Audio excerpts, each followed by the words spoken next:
Hello, good morning.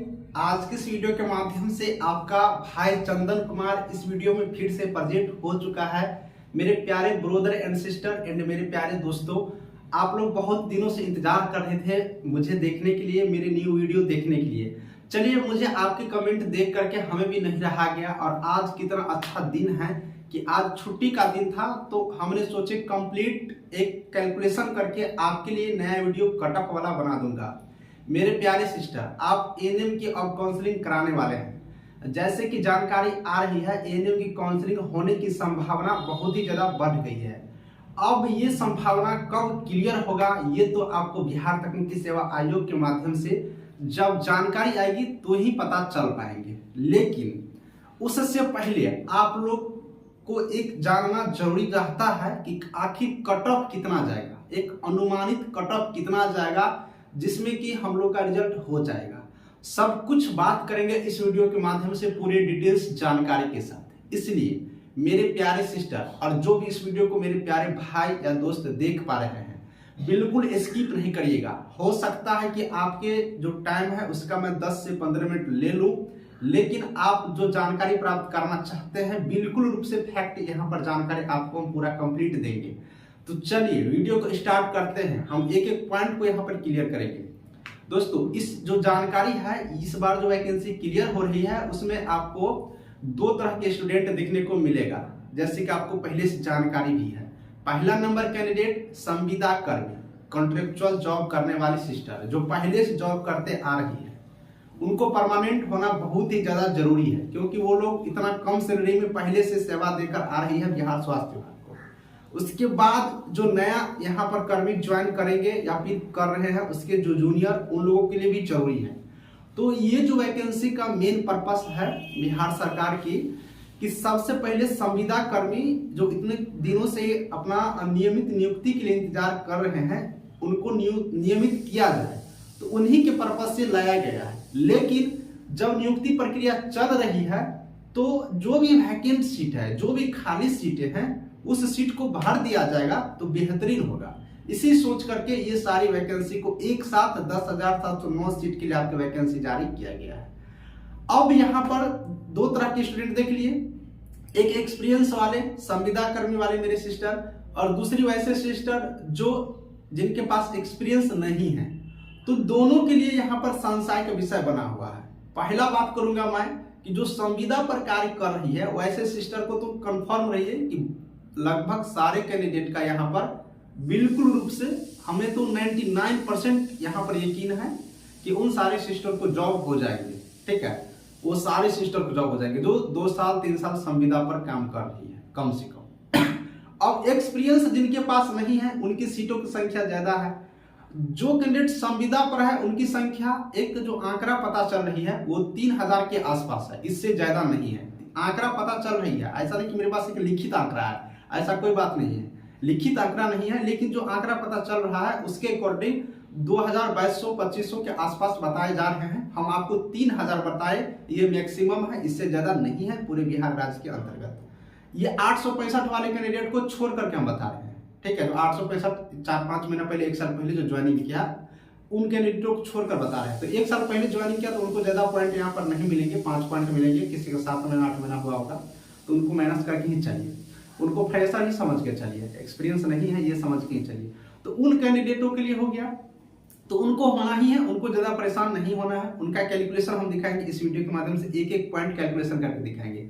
अब जिन मेरे प्यारे सिस्टर के पास, जिन मेरे प्यारे दोस्तों के पास अगर मार्क यहाँ पर कम है, मतलब बिना एक्सपीरियंस के है, तो उनके लिए सीटों की संख्या लगभग 10,000 में से 3,000 माइनस कर दोगे तो 7,000, 7,500 सीट है। अब ये 7,500 सीट पर लड़ाई चलेगी, क्योंकि इन पे तो बिना एक्सपीरियंस वाले हैं, एक्सपीरियंस वाले तो हो ही जाएंगे। और इनके लिए जो कट ऑफ बनने वाला है, उस कट ऑफ को हम बहुत ही कैलकुलेशन करके, बहुत ही सोच समझ के हम वीडियो बनाए हैं। आप लोग बहुत ही बोले थे sir cut off cut off cut, अरे कट ऑफ का वीडियो इतना जल्दी नहीं बनता है।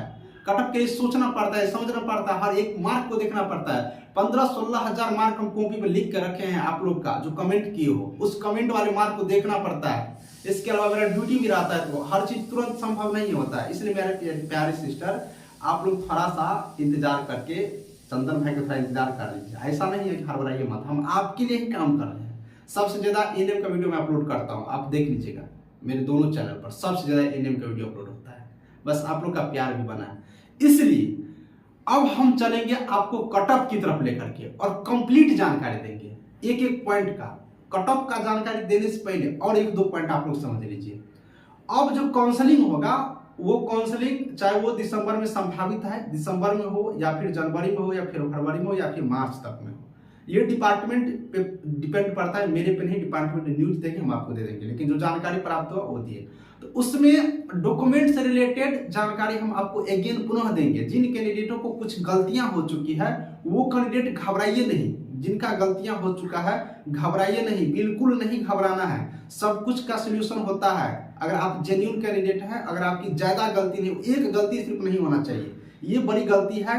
एएनएम का जो मार्क आप लोग फॉर्म फिलअप में भरे हो वो एएनएम का मार्क गलत नहीं है तो सारे सोल्यूशन लगभग हो जाता है, हमने देखा है और ऐसा होता है। डिपार्टमेंट का ये मन नहीं रहता है कि आपको छांट दिया जाए, आपको हटा दिया जाए, आपको उनको नौकरी ही देना है। तो थोड़ा बहुत गलतियां हमसे होती है, सबसे होती है, हर लोग से होते हैं, उनको माफ किया जाता है। उसके लिए रूल रेगुलेशन है, उस रूल को बताया जाता है। आपको हम दिखाएंगे बहुत सारा वैकेंसी पैसा हुआ है, जो बीडीएससी का ही वैकेंसी दिखाएंगे, बिहार तकनीकी सेवा आयोग का ही दिखाएंगे। इसलिए नहीं घबराना है, आप लोग को बेचैन बिल्कुल नहीं होना है, एक बार भी नहीं होना है। आप लोग ज्वाइनिंग कर लीजिए, जिन कैंडिडेटों को नौकरी हो गया है ज्वाइनिंग कर लीजिए। ड्यूटी भी बहुत जगह स्टार्ट हो चुकी है, ड्यूटी लिस्ट देख लीजिए, लगातार बने रहिए जहां पर आपको ज्वाइनिंग हुआ है और आप लोग आराम से जॉब करिए। अब इस वैकेंसी की क्लियर करने के लिए आपका भाई चंदन यहाँ पर बैठा हुआ है, हर एक नोटिफिकेशन देंगे, बशर्ते आपका साथ चाहिए। और आपका साथ टेलीग्राम ग्रुप पर लिंक है, जुड़ जाइए, एकजुट हो जाइए और चंदन भाई के इस चैनल को सब्सक्राइब करवाइए। सबसे सब लोग न्यूज देखेगा तब होगा कोई काम, क्योंकि बिहार तकनीकी सेवा आयोग और बिहार में कोई वैकेंसी अगर फंस गया तो निकालने के लिए एकजुटता की यहाँ पर पड़ता है। मैं बॉयज हूँ, मैं एएनएम की जॉब नहीं करने वाला हूँ और ऑलरेडी मैं 4 जॉब छोड़ चुका हूँ, ये मेरा 5वां जॉब है। आप लोग की दया दुआ रहेगा तो ये भी जॉब छोड़कर मैं अच्छे पोस्ट पर चले जाऊंगा और होने की संभावना बहुत ही ज्यादा है। इसलिए चलिए कंप्यूटर स्क्रीन पर चलते हैं और हम लोग देखते हैं कैटेगरी वाइज, हर कैटेगरी का अलग कटअप, संविदा कर्मी के लिए अलग कटअप, विकलांग के लिए अलग कटअप। और इस कटअप के बाद अब दोबारा कोई कटअप नहीं बनेगा, ये फाइनल कटअप है। 15-16 हजार कैंडिडेटों का मार्क का कैलकुलेशन है जो मेरे पास कमेंट आया था, बस इस मार्क के आधार पर हमने इस कटअप को तय किया है। ये संभावित कटअप है, ये अनुमानित कटअप है, मैं फिर से बता दे रहा हूँ। और इस कटअप के अकॉर्डिंग आप लोग थोड़ा सा संशय बना करके बिल्कुल रूप से आराम से रहिएगा। तो चलिए कंप्यूटर स्क्रीन पर चलते हैं और देखते हैं पूरी कटअप वाला डिटेल्स जानकारी। तो मेरी प्यारी ब्रदर एंड सिस्टर, हम आ चुके हैं कंप्यूटर स्क्रीन पर और इस स्क्रीन के माध्यम से हम आपको डिटेल्स जानकारी दिखाते हैं। सबसे पहले आप लोग देख लीजिए, ये जो कटअप है बीटीएससी 10,709 कैंडिडेटों के लिए, ये काउंसलिंग के लिए कटअप है और काउंसलिंग के लिए कटअप है और मेरिट लिस्ट जो बनेगा उसके लिए कटअप अलग से आएंगे। तो हम लोग पूरा डिटेल्स जानकारी देखते हैं। सबसे पहले हम आपको यहाँ से दिखाना चाहेंगे जनरल कैटेगरी के लिए। अगर आप लोग जनरल कैटेगरी के स्टूडेंट हो, अगर आपके मार्क 88 से 90% के बीच में है तो बिल्कुल रूप से आप लोग कंफर्म रहिए कि 88 से 90% वाले कैंडिडेट, ये मार्क परसेंट में और ये एएनएम की मार्क है, दोनों ईयर का मार्क है। आप लोग फिर से बता दे रहा हूँ, दोनों ईयर का मार्क मिला करके अगर आपके पास 88 से 90% है तो आप कंफर्म रहे, आपका यहाँ पर रिजल्ट हो जाएगा। काउंसलिंग आप लोग बिल्कुल रूप से करवाएंगे। चलिए नेक्स्ट कैटेगरी के देख लेते हैं। अगर ईडब्ल्यूएस कैटेगरी वाले सिस्टर अगर यहाँ पर बात करेंगे तो ईडब्ल्यूएस कैटेगरी के जो भी सिस्टर है आप लोग यहाँ से देख पा सकते हो। अगर आपका मार्क 84 से 86% के बीच में है, 84 से 86% अगर मार्क है आपका दोनों ईयर मिला करके एएनएम में, तो आप लोग भी कंफर्म रहिए, आपका भी यहाँ पर काउंसलिंग में बुलाए जाने की बहुत ही ज़्यादा चांस है। अब बात कर लेते हैं ओबीसी के जो भी स्टूडेंट हैं, तो ओबीसी कैटेगरी वाले के लिए अब 82 से 84% और 82 से 84% जिन कैंडिडेटों का मार्क है वो कंफर्म रही है, उनको भी यहाँ पर काउंसलिंग में बुलाए जाने की संभावना बहुत ही ज़्यादा है। अब बात कर लेते हैं नेक्स्ट ईबीसी कैटेगरी के लिए। तो ईबीसी के लिए मैं बताना चाहूँगा कि ईबीसी वाले 80 से 83 आप लोग रखिए, ये कंफर्मेशन मार्क है, ये संभावित है कि आप लोग इतना मार्क है तो ईबीसी कैंडिडेट तो बिल्कुल रूप से आप लोग को भी यहाँ पर बुलाए जाएंगे। दोस्तों ओबीसी का मतलब BC2 भी होता है, तो ये भी आप लोग समझ सकते हो, BC2 भी कह सकते हैं, तो ये भी हो गया। अब बात करते हैं एससी कैटेगरी के। तो एससी कैटेगरी के जो मेरी सिस्टर है उसको 76 से 79 नंबर होना चाहिए। 76 से 79 नंबर है तो आप लोग को भी कोई परेशानी नहीं होगा यहाँ से। और बात कर लेते हैं एसटी कैंडिडेट के लिए। तो एसटी कैंडिडेट को मैं बताना चाहूँगा कि आप लोग 78 से 80% मार्क होना चाहिए। चूँकि SC कैंडिडेट से जो संख्या होता है ST का कम होता है, तो कट ऑफ यहाँ पर थोड़ा ज़्यादा जाते रहते हैं। इसलिए 78 से 80% मार्क है तो ST कैंडिडेट हो तो आप लोग का भी यहाँ पर बिल्कुल रूप से आपका मेरिट यानी कि काउंसलिंग में आपको बुलाए जाएंगे। तो ये हो गया दोस्तों, आपको जो एक्सपीरियंस नहीं है, जो फ्रेशर कैंडिडेट है, हम ये फ्रेशर कैंडिडेट के लिए बात किए थे, बिना एक्सपीरियंस वाला स्टूडेंटों के लिए। फिर से आप लोग देख लिया, बिना एक्सपीरियंस वाला कैंडिडेटों के लिए हम आपको दिखा दिए ये सारी चीज़। अब दोस्तों हम बात कर लेते हैं एक और कट ऑफ का, जो संविदा कर्मी के लिए होगा। और संविदा कर्मी के लिए बात करेंगे तो संविदा कर्मी के लिए तो कन्फर्म रहिए कि आप लोग सारे कैंडिडेट को कन्फर्म बुलाए जाएंगे, ये सच है। और यहाँ पर आप लोग देख लीजिए, जिन कैंडिडेटों का पास 60 नंबर है, 60% मार्क है और 5 साल एक्सपीरियंस है, उन कैंडिडेटों को कोई नहीं रोक सकता है यहाँ पर काउंसलिंग में आने के लिए, ये बात कन्फर्म है। अब बात कर लेते हैं जिन कैंडिडेटों के पास 65% मार्क है और 4 साल का एक्सपीरियंस है, वो भी कैंडिडेट यहाँ पर कन्फर्म रहे, इतना हुआ है तो आप भी यहाँ पर आ जाएंगे। अब बात कर लेते हैं जिन कैंडिडेटों के पास आपको 70% मार्क है और 3 साल का एक्सपीरियंस है, तो वो भी कैंडिडेट यहाँ पर कन्फर्म रहे। और जिन कैंडिडेटों के पास 74% मार्क है, 2 साल का एक्सपीरियंस है, और जिन कैंडिडेटों के पास 80% मार्क है और 1 साल का एक्सपीरियंस है, तो आप भी कन्फर्म रहिए। तो मेरे प्यारे सिस्टर, आप एक्सपीरियंस वाले कैंडिडेट हैं, तो आपका अगर इतना है तो आप लोग श्योर रहिए, ये एक संभावित है, आप लोग को यहाँ से कोई नहीं हटाएंगे। बिल्कुल रूप से आप लोग भी काउंसलिंग में भाग ले लेंगे। ये मैं फिर से बता देता हूँ, ये 60 मतलब 60% मार्क और 5 साल का एक्सपीरियंस, तो 60% इधर से आएगा और 25 यहाँ से आप लोग को ऑलरेडी आ जाएंगे, तो बिल्कुल रूप से आपका ज़्यादा पॉइंट बन जाएगा। तो इसीलिए इस आधार पर हमने कैलकुलेशन किया, ये 65% मार्क और 4 साल का एक्सपीरियंस आप लोग के हम यहाँ पर बात कर रहे हैं।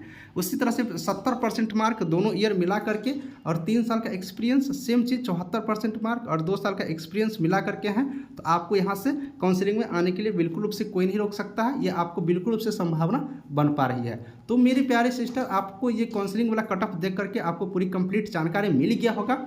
अगर आपको वीडियो अच्छा लगे तो चैनल को पुनः एक बार सब्सक्राइब कर लीजिएगा अगर अभी तक नहीं किए हैं तो, और दोस्तों को जल्दी से शेयर कर दीजिए कि सारे कैंडिडेट कट ऑफ वाला वीडियो देख पाएंगे। और आपको किस टॉपिक पर वीडियो चाहिए बताइएगा कमेंट करके, और हम आपको मिलेंगे एक और नई वीडियो में नई जानकारी के साथ। तब तक के लिए बाय बाय।